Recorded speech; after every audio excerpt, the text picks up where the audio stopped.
Salut à toi cher auditeur et merci d'être resté pour cette troisième et dernière partie de ma série de 3 épisodes bilan de 2023. Donc dans ce dernier épisode, je vais me pencher sur mes attentes pour l'année prochaine et je vais essayer de faire un petit bilan rap, qu'est-ce qu'il devient, qu'est-ce qu'il a été cette année, voilà un petit peu parler de tout ça. On commence sans plus tarder avec une de mes premières grosses attentes, c'est l'album de Diditrix. Alors Diditrix, c'est un jeune rappeur que j'ai découvert en 2018-2019 avec son album Trick City 1 parce qu'il avait un univers assez drôle, une voix un petit peu originale, notamment son freestyle Pétou qui avait beaucoup tourné sur internet. C'était un trip et son premier projet, donc Trick City, m'avait pas mal plu. J'avais écouté quasiment tous les titres. Le gros hit Chien de la Casse, qui je crois vient d'être certifié single d'or, m'avait aussi beaucoup plu. Le clip était cool, mais il s'est retiré.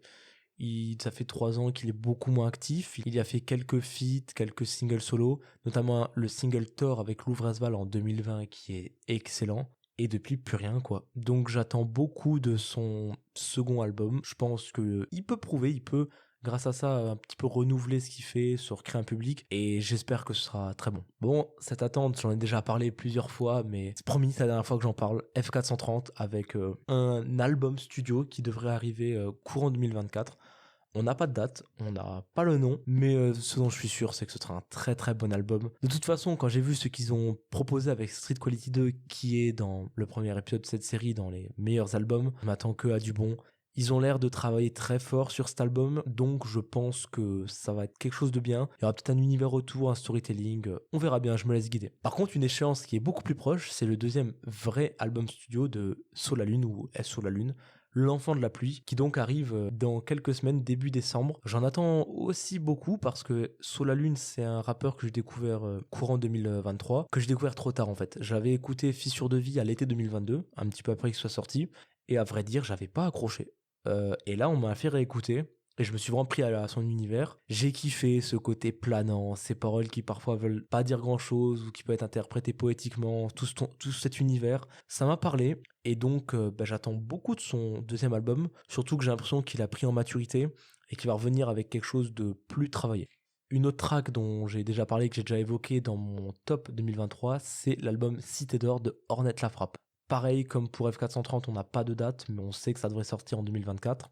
Vu l'album avant Cité d'Or qu'il a sorti là récemment et qui était plutôt bon, et le fait que je pense qu'il bosse depuis longtemps sur cet album, j'ai beaucoup d'attentes, j'espère que ce sera du bon Hornet, j'espère qu'il va réussir à créer quelque chose, à se renouveler, parce que ça fera 3 ans qu'on n'aura pas eu d'album, et en 3 ans je pense qu'il a eu le temps de bien taffer. On va finir cette petite liste de mes attentes par un rappeur qui est dans mon peut-être top 2, top 3 de mes artistes préférés, c'est Obi-Wan, un rappeur vosgien qui me parle beaucoup, qui fait du très beau rap, je trouve. Alors beaucoup doivent le connaître ou en avoir entendu parler grâce à ses apparitions dans Le Bloc et dans les séries de Hassan, notamment récemment la série Papers qui a lancé et dont Obi-Wan fait certaines musiques, notamment le générique. C'est un rappeur que j'adore. Il sort peu de sons, c'est dommage, mais par contre, chaque son qui sort sont pour moi très bons. Et ça fait 1 an qu'il nous tease un projet qui n'est toujours pas sorti en 2023. Donc j'attends beaucoup de 2024.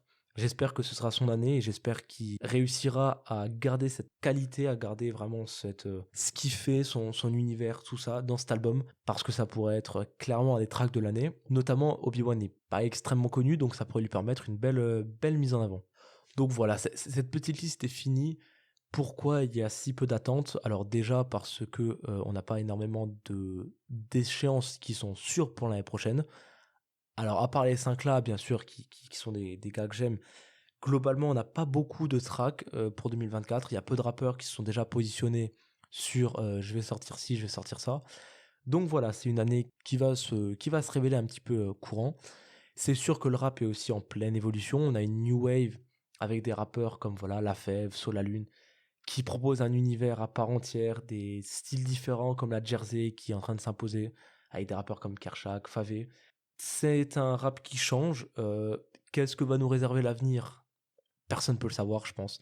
Est-ce que ça va partir dans des délires très loin où la mélodie va prendre la part sur le rap et donc le rap deviendra de moins en moins du rap? Est-ce qu'il va y avoir une recrudescence du kické, du rap un petit peu à l'ancienne dans les années 2000? Je ne sais pas et je pense que personne ne peut le prédire. En tout cas, j'attends pas mal pour l'année 2024. Je pense que ça va être l'occasion pour de nouveaux talents d'émerger. Et ça va être l'occasion aussi pour les gros noms de soit rester, soit passer à autre chose, notamment ceux dont j'ai trouvé le niveau un petit peu en baisse cette année, des noms comme Maez, Benab, DTF, qui peuvent nous ressortir voilà, un album courant 2024, peut-être 2025, pour peut-être proposer un style différent et quelque chose qui change. À présent, c'est tout pour moi. Je vais pas parler plus d'attentes parce que je pourrais en parler pendant longtemps d'artistes qui vont peut-être sortir quelque chose, mais dont rien n'est sûr. En tout cas, voilà, merci de m'avoir écouté pour cette série de 3 vidéos. N'hésitez pas à me dire, vous, quel est votre avis, quelles sont vos meilleures réussites de cette année, quelles sont vos déceptions, et surtout, qu'est-ce que vous voyez pour 2024, comment vous pensez que le rap va évoluer. C'est clair que personne n'a tort, personne n'aura raison. C'est quelque chose qui est en plein changement, on voit de nouveaux artistes arriver constamment, on voit les anciens noms qui parfois s'adaptent ou qui parfois s'éclipsent derrière les nouveaux rappeurs, les jeunes. Donc on verra bien ce que va nous réserver cette année 2024. En tout cas, merci de m'avoir écouté. Chers auditeurs, prenez soin de vous et je vous dis à bientôt.